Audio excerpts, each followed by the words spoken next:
بالکافرین، آپ نافرمانوں کی بات مت مانیے، وجاہدہم بہ جہادا کبیرا، ان کے ساتھ بڑا جہاد کیجیے، ان کے ساتھ خدا کی باتیں ان تک خوب پہنچائیے، خوب دعوت دیجیے، عام تبلیغ کیجیے، تام تبلیغ کیجیے، سمجھانے میں بتلانے میں کوئی کمی نہ کیجیے۔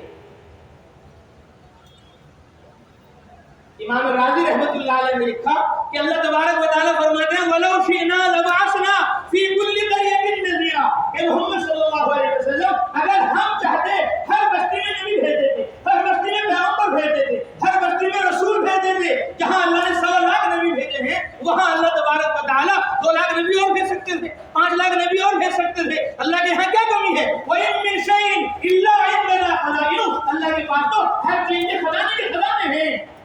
جہاں 1.25 لاکھ نبی آئے، وہاں 10-5 لاکھ نبی اور آ سکتے تھے، لیکن اللہ تبارک و تعالیٰ فرماتے ہیں وَلَوْ شِئْنَا، اگر ہم چاہتے ہر بستی میں نبی بھیج دیتے، لیکن ہر بستی میں نبی نہیں بھیجا۔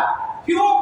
فرمایا امام راضی رحمۃ اللہ علیہ نے اگر اللہ ہر نبی بستی میں نبی بھیجتے تو اس بستی پر محنت کرنا اس نبی کی ذمہ داری ہوتی، اس بستی پر محنت کرنا رسول کا کام ہوتا، پیغمبر کا کام ہوتا، لیکن اللہ نے ہر بستی میں نبی نہیں بھیجا، ہر بستی میں رسول نہیں بھیجا، ہر بستی میں پیغمبر نہیں بھیجا۔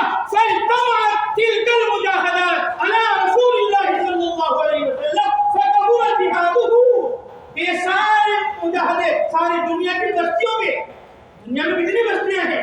یہاں تو ہمارے 10 ضلع ہیں، اور 10 ضلعوں میں کتنے گاؤں ہیں، اور پھر پورا یوپی، اور پھر پورا ملک، اور پھر سارا عالم، اور وہاں کے گاؤں، وہاں کے دیہات، کیا کوئی گنتی لگا سکتا ہے؟ ہر گاؤں میں اللہ فرمائے، ہر بستی میں اللہ تبارک و تعالیٰ نبی بھیج دیتے، پیغمبر بھیج دیتے، تو ہر بستی کا مجاہدہ اس نبی پر ہوتا، لیکن نبی بستی میں نہیں آیا۔ فَاجْتَمَعَتْ تِلْكَ الْمُجَاهَدَاتُ، وہ ساری محنتیں رسول اللہ صلی اللہ علیہ وسلم پر جمع ہو گئی، فَكَبُرَ جِهَادُهُ، وہ آپ کی محنت بڑھ گئی، آپ کی محنت زیادہ ہو گئی، آپ کا کام بڑھ گیا۔ تو آپ صلی اللہ علیہ وسلم کو اللہ نے فرمایا کہ آپ محنت کرو، آپ مجاہدے کرو، آپ قربانی دو، آپ رات دن ہماری باتیں پھیلانے پہنچانے میں ایک کر دو۔ یا ایھا الرسول بلغ، رسول تبلیغ کیجیے، ما انزل الیک من ربک، آپ کے رب کی طرف سے جو آپ کو احکام ملے ہیں ان کو پہنچائیے۔ وَإِن لَّمْ تَفْعَلْ، اگر آپ نے تبلیغ نہ کی، فَمَا بَلَّغْتَ رِسَالَتَهُ، آپ نے اپنی رسالت کا ادا نہیں کیا، آپ نے پیغام کو پہنچایا نہیں۔ جب یہ آیت نازل ہوئی، آپ صلی اللہ علیہ وسلم نے فرمایا کیف ابلغ انا وحدی، میں کیسے تبلیغ کروں، میں کیسے دعوت دوں، انا وحدی، میں اکیلا ہوں، میں دعوت دوں گا، میں تبلیغ کروں گا، سارے کائنات میرے خلاف ہو جائے گی، لوگ ظلم و زیادتی کے پہاڑ توڑنا شروع کر دیں گے۔ کیا کہا انسان ہے، نبیوں کو، رسولوں کو، پیغمبروں کو اللہ تعالیٰ نے انسان بنایا ہے، جو انسانی فطرت ہے، ڈر خوف، وہ پیدا ہوتا ہے۔ موسیٰ علیہ السلام کو کہا اللہ نے کیا ہے ہاتھ میں، کہ حضرت لاٹھی ہے، فرمایا زمین پر ڈال دو، اجدہا بن گیا، فرمایا خودھا پکڑو، لا تخف، خوف مت کرو، انی لا یخاف لدی المرسلون، میرے رسول خوف نہیں کیا کرتے میرے سامنے، میرے نبیوں کو تو صرف میرا ڈر چاہیے، میرا خوف چاہیے، خودھا ولا تخف، انسانی فطرت ہے خوف کی، وہ خوف ظاہر ہوا۔ آپ صلی اللہ علیہ وسلم نے فرمایا کیف ابلغ انا وحدی، کیسے تبلیغ کروں میں اکیلا ہوں؟ فرمایا مفسرین نے فنزلت، فوراً آیت نازل ہوئی واللہ یعصمک من الناس، اللہ آپ کے لوگوں سے حفاظت کرو۔ آپ گھبرائیے نہ، خوف مت کیجیے کہ ہم تبلیغ کریں گے، ہم دعوت دیں گے، ہم جان و مال راہ خدا میں لگائیں گے تو ہمارے اوپر خطرہ آ جائے گا، نہیں، خطروں سے بے فکر ہو جاؤ، تمہارا محافظ اللہ ہے، تمہارا ناصر اللہ ہے، تمہارا مددگار اللہ ہے۔ حضرت مولانا الیاس صاحب رحمۃ اللہ علیہ کی ماں سے افاقہ ہوا اور فوراً مزے لے کر آیت پڑھنے لگے۔ حضرت مزے لے کر اور طرز کے ساتھ قرآن نہیں پڑھتے تھے، لیکن اس دن حضرت سے بڑا وَكَانَ حَقًّا عَلَيْنَا نَصْرُ الْمُؤْمِنِينَ، وَكَانَ حَقًّا عَلَيْنَا نَصْرُ الْمُؤْمِنِينَ، اللہ فرماتے ہم پر لازم ہے ایمان والوں کی مدد۔ مولانا بلند ممان نبی اللہ وسلم نظام الدین میں تھے، فرمایا میں نے جیسے دنیا کے حضرت بڑے مزے لے کر پڑھ رہا ہے تو فوراً دروازے پر پہنچ گیا، اور حضرت نے بار بار آیت کو پڑھ کر کہا مجھے منظور کہاں ہے؟ جیسے حضرت نے میرا نام لیا تو میں اندر داخل ہوا، حضرت میں حاضر ہوں۔ فرمایا مولوی صاحب اللہ نے وعدہ کر لیا کہ یہ کام ہو کر رہے گا، یہ کام عالم میں پہنچ کر رہے گا، یہ محنت دنیا میں جا کر رہے گی، یہ کام ساری دنیا میں پھیل کر رہے گا،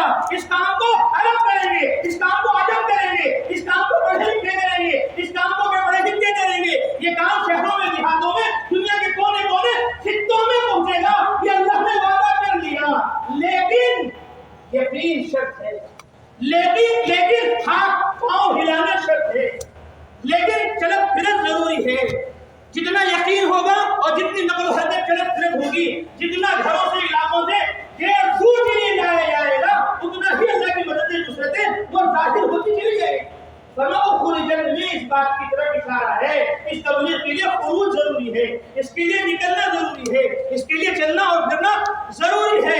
پوری امت، کنتم خیر امہ، پوری امت کی ذمہ داری ہے، پوری امت کا یہ کام ہے، پوری امت نقل و حرکت کرے، چلت پھرت کرے، پوری امت اللہ کے عوامر کے احکام کو اہل میں پہنچائے۔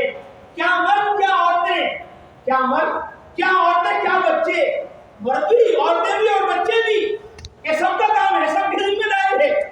اللہ جزائے خیر دے علماء کو، فرمایا قرآن کی ایک آیت دوسری آیت کی تفسیر کرتی ہے۔ فرمایا قرآن کی سب سے افضل تفسیر کون سی ہے، سب سے اعلیٰ تفسیر کون سی ہے؟ جلالین ہے، روح المعانی ہے، کون سی تفسیر اعلیٰ ہے؟ بیان القرآن ہے، معارف القرآن ہے؟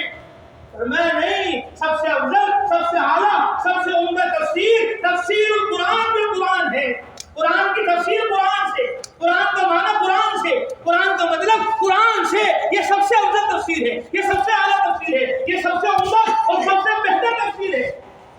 کنتم خیر امہ، کہ پوری امت کا کام تبلیغ ہے، پوری امت کا کام دعوت ہے، پوری امت کے لیے نقل و حرکت ضروری ہے، چلت پھرت ضروری ہے، اخرجت للناس، پوری امت، مرد بھی، عورتیں بھی اور بچے بھی۔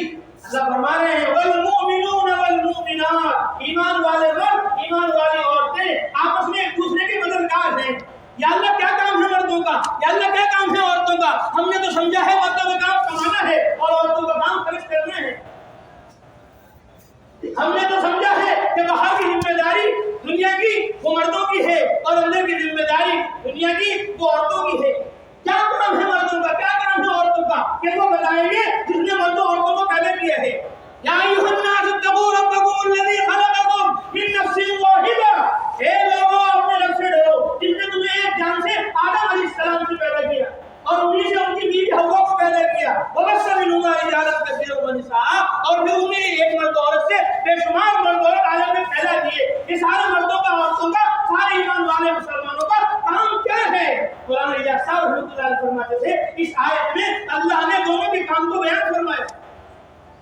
کیا کام ہے؟ فرمایا یأمرون بالمعروف، اچھی باتوں کا سارے مرد عورت حکم کرتے ہیں، وینہون عن المنکر، اور سارے مرد عورت بری باتوں سے روکتے ہیں۔